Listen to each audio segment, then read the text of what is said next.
moja kati ya kitu ambacho watu wengi wanahamu sana kuweza kukifahamu ni pamoja na swala zima la jina la mtoto wa Diamond pamoja na bidada Zuchu. Sasa ni moja kati ya kitu ambacho kimekuwa kikitrend sana. Sasa huku zikiwa za ndani zikizidi kupenyezwa na moja kati ya baadhi ya watu ambao wamekuwa wakizifahamu, mfano kama Mheshimiwa Baba Levo ni miongoni mwa watu ambao wanalifahamu kabisa jina la mtoto huyu wa Diamond Platinum pamoja na Zuchu. Kumbuka ni kwamba huyu mtoto ni mtoto ambaye kifupi ni mtoto ambaye atakuwa mtoto wa kitofauti sana. Sasa kupitia hilo watu wengi sana wamekuwa na hamu sana kuweza kutaka kujua jina lake. Upande wa Diamond Platinum anasema kwamba siku ya kuweza kutaja jina la mtoto huyu basi itakuwa ni siku maalum ambayo itaandaliwa party kabisa ili kusudi watu waweze kufika pale na kuweza kushuhudia na kuweza kusikiliza ni jina gani la mtoto huyu, japokuwa tayari mtoto huyu ameshapewa. Kama unavyofahamu ni kwamba kikawaida mtoto pale anapokuwa hospitalini anapozaliwa lazima wazazi waweze kuandika majina yake. Kwa hivyo kiufupi ni kwamba kwa asilimia kubwa jina lake linafahamika. Sasa nimekuja nikufahamisha hapa, lakini kabla ya yote nitakuwa nikikujuza baadhi ya vitu ambavyo vimekuwa vikiendelea ili kusudi pindi nitakapofahamisha jina hilo basi pia uweze kuwa na muendelezo na mlolongo wa kuweza kujua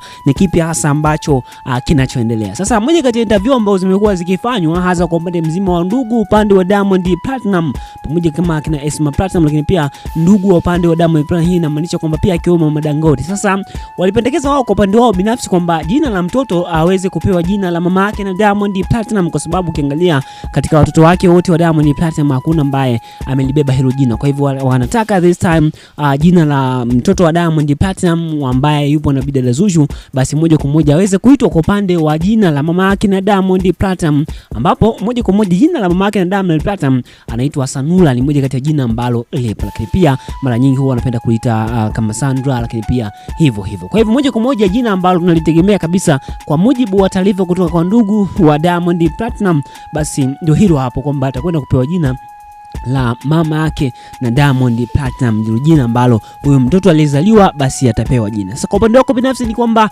je, unatamani mtoto huyu aweze kupewa jina gani? Japokuwa bado rasmi haijatangazwa, lakini hizo ndizo za ndani ambazo zilizopo kwamba mtoto huyu atakwenda kuitwa jina la mama yake na Diamond Platinum. Kwa upande wako binafsi unahisi ni jina gani ambalo litamfaa mtoto huyu?